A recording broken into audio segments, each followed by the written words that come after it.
Consultation Reconciliation Authority supports lifting sanctions on anti-Houthi members.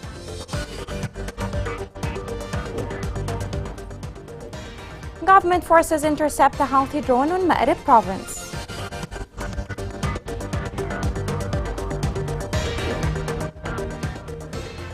Yemeni women continue to struggle with making a living amid conflict.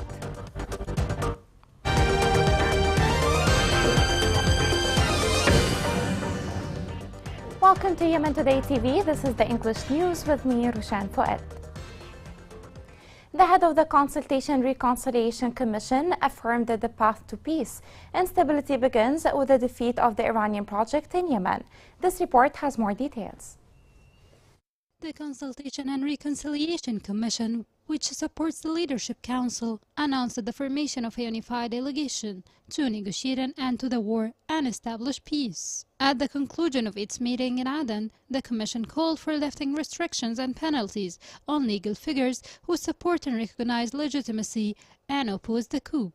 In its meeting in Aden, the Commission affirmed that the formation of the negotiating delegation will take into account the institutional criteria when selecting its members, and it will focus on negotiating and diplomatic expertise and the required specializations, as well as preparing a negotiation strategy to achieve a comprehensive peace. During the meeting, it stressed the need for all parties to commit to stopping any form of escalation and removing all manifestations of isolation, marginalization, or restriction of any party or individual included in the national reconciliation.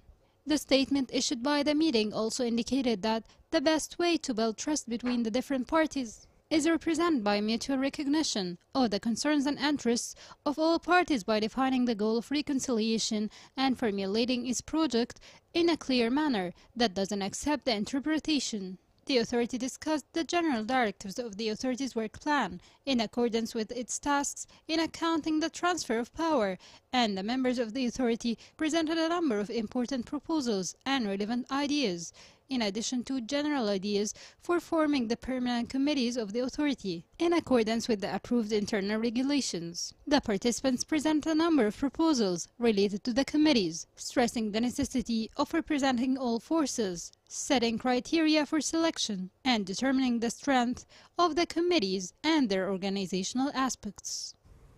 An American magazine says that the United Nations mission has failed to implement the Hodeidah Agreement, and the Security Council's renewal of its mandate is illogical. A visiting researcher at the European Council suggested that tensions and internal fighting in the Houthi movement will intensify publicity if the movement suffers military setbacks. Security sources in Sana'a revealed that the Houthi militia dismissed dozens of officers from police stations and security agencies in areas under its control. The sources said that the militia leadership dismissed dozens of officers due to their refusal to attend cultural sectarian courses. The sources pointed out that the militia gave them the choice before the demobilization process, separating them from leaving their jobs to attend training to teach sectarian curriculum. The government forces announced that their defenses managed to shoot down a drone belonging to the Houthi militia south of Ma'rib. The Armed Forces Media Center confirmed that the Army's defenses managed to shoot down a drone belonging to the terrorist Houthi militia as it was flying towards military sites south of Ma'rib. This Houthi escalation comes in light of the UN armistice, which the militia refused to renew in early November, and the continuation of the UN consultations on a political solution in Yemen.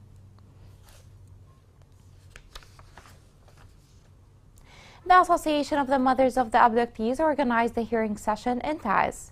The session coincides with the celebration of International Women's Day, which is celebrated by the women of the world, while Yemeni women live in a state of expulsion and marginalization in all aspects of life. The World Bank and the United Nations Office for Project Services launched the Women-Owned Business Initiative as part of the Yemen Integrated Urban Services Emergency Project. This report has more details. The Women-Owned Enterprise Initiative seeks to encourage the economic empowerment of Yemeni women business owners. The effort intends to increase the amount of products and services purchased from women-owned businesses. Yemen is faced with a number of difficulties such as conflict, displaced people, and economic instability. Women have been excessively impacted by these issues, which has restricted their access to job prospects. As a result, as part of the Yemen Integrated Urban Services Emergency Program, the World Bank and the United Nations Office for Project Services UNOPS developed the Women-Owned Enterprise Initiative YIU-SEP. The campaign includes a target for purchasing from women-owned businesses of $1 million, which has already been met and exceeded. The initiative creates a path for women-owned businesses to flourish and develop, ultimately helping the larger Yemeni economy by increasing the acquisition of goods and services from these companies. The Women-Owned Business Initiative in Yemen adopted a phased approach starting in early 2021, with the identification and evaluation of current women-owned businesses, consultations meetings to identify their needs and challenges, and the creation and implementation of a thorough training program that was launched in mid-2021. 29 women-owned companies, WOPs, got training as part of the implementation of the second YIU-SEP, and 24 of them were successful in finishing the process of becoming certified vendors. 8 tenders with a combined total of 17 tons were launched to encourage women's economic empowerment. Empowering female entrepreneurs can significantly improve the nation's economy and society at large. Women-owned businesses are a major contributor to economic growth and job creation. Yemeni women celebrated International Women's Day amid their economic and living situations as a result of the 8-year-long war. Despite these obstacles, Yemeni women demonstrated their will to serve their families and overcome the ramifications of the conflict. This report has more details. In light of the war, Yemen faces multiple challenges, including conflict, displacement, and economic instability. These challenges have disproportionately affected women, limiting their access to economic opportunities. On International Women's Day, Yemeni women continue to defy the hand they have been dealt. Khulud is one such woman who took up hairdressing to provide for her family. I went through difficult circumstances, but I was able to overcome them as time wore on. My husband works as a security guard, but he is sick and cannot work additional shifts. That's why I work. Khulud's craft has allowed her to better her circumstances and pursue self-improvement. I'd like to self-improve, start my own project, and put my children through school. I want to overcome the challenges I'm currently facing. The protracted conflict has pushed more women into the workforce and new labor markets, in some cases into professions previously dominated by men. Those most affected by war are women. Those who have lost their families or husbands have paid the heaviest price in war. A lot of women join the workforce to secure ways to live in dignity, setting up projects big or small to support themselves and their families. The current conflict has devastated Yemen's economy, leaving millions of Yemenis unable to afford basic necessities. The economic collapse has driven the humanitarian catastrophe. Coming next.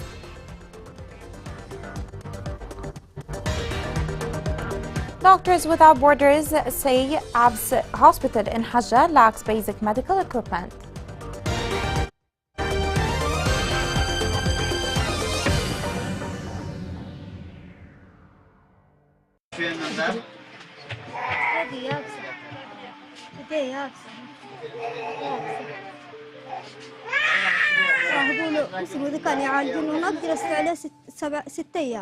So they're giving you nutrition for him? قالوا لي استلمي له من عنده ديله تاتو بطاقه الاسبوع يبون 15 ودحين تركه مدري هي هبول له مدري لا يا صعب علينا بعض الحين بنحصلوا له حتى 10 ريال والله معانا قال له حقه من نشتري. And what's the problem with his hands? What happened? ياكلها بس نالو لما يسيل دم. Oh my gosh, it's red raw. Why is he eating his fingers? ياكلها بنفسه كذا يمسكها وياكلها لما يسيل دم. بعض الحين مراها لقدي يسيل دم من هنا من سنانه حتى ينكع مضله.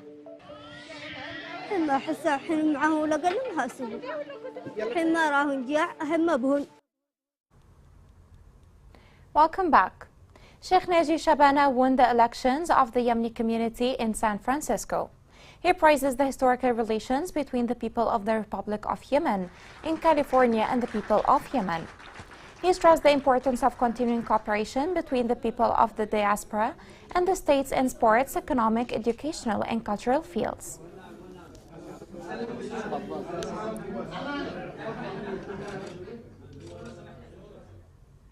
Yemeni antique specialist said that citizens have found a Yemeni mummy that may exceed 20 centuries old in a garbage in Sana'a. He explained that their thrown mummy was found cleft from the side of the abdomen and have been tampered with. In recent years, extensive excavations have been carried out to search for antiques by unemployed citizens and antiques dealers working in this trade.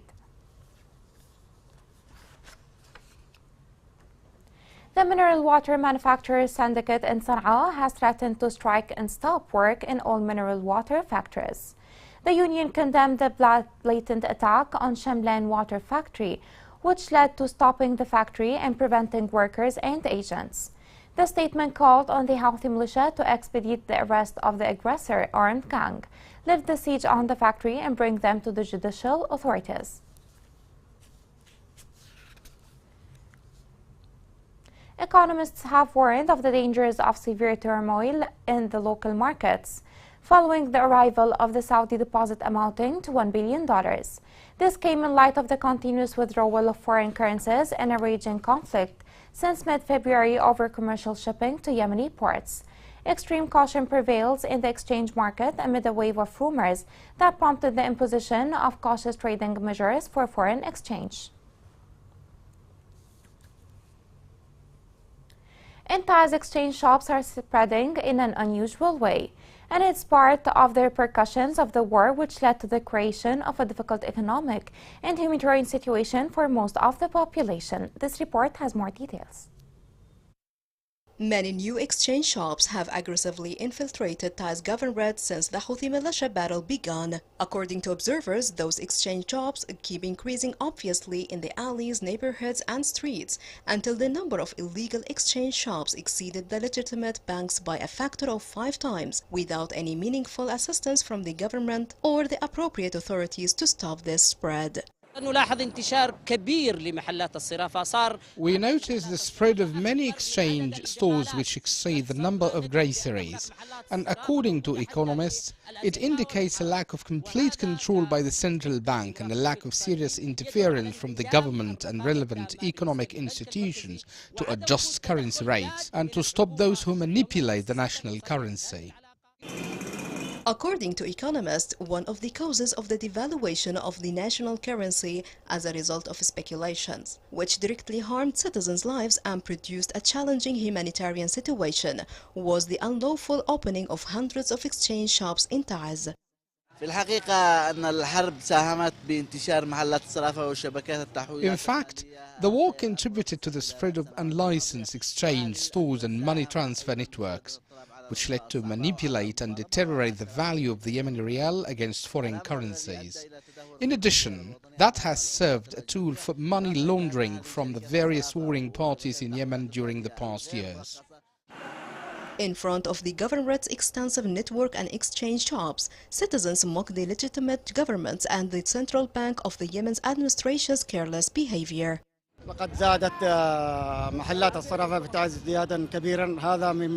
Money exchange stores are increasing in Taiz, which has led to citizens' discontent due to high exchange rate and inflation. The central bank's role in combating the spread of money exchange stores is negative and almost non-existent. We haven't seen or read about any decisions issued by the competent authorities to ban those stores. Observers claim that despite Taiz's city size, its abundance for exchange shops call for the adoption of urgent reforms and remedies in light of the warnings and the ongoing collapse of the national currency exchange, as well as the country's weak liquidity brought on by the war and severe economic crisis. نهاية التقرير. Thank you.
Doctors Without Borders reports that rising medical needs overwhelm APS Hospital.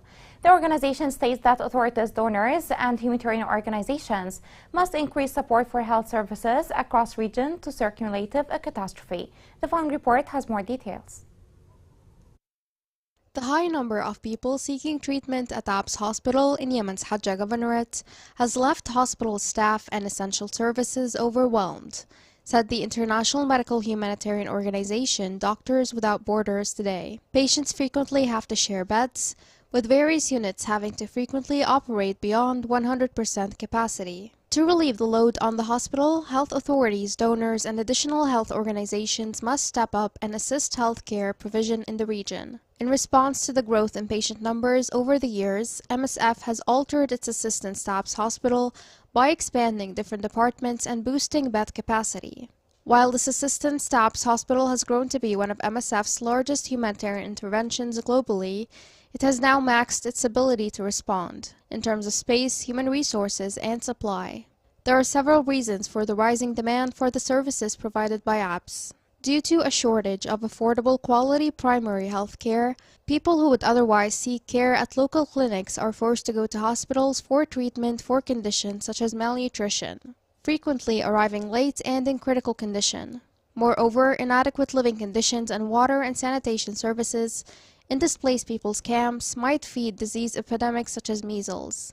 The humanitarian and medical crisis was aggravated in 2022 when financial constraints prompted some health professionals in Hajj Governorate and neighboring Hodeidah Governorate to discontinue operations. As a result, services at numerous health institutions were halted, while others were left with insufficient medical supplies. Even though MSF has significantly developed its activities in APS Hospital over the years, increasing bed capacity from 33 to 288 and supporting more than 80% of the hospital departments, it is still not able to cover everyone's needs. Here is a reminder of the main headlines. Consultation and Reconciliation Authority supports lifting sanctions on anti-Houthi members.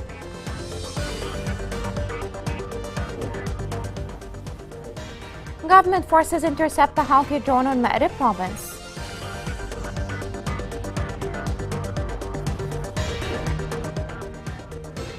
Yemeni women continue to struggle with making a living amid conflict.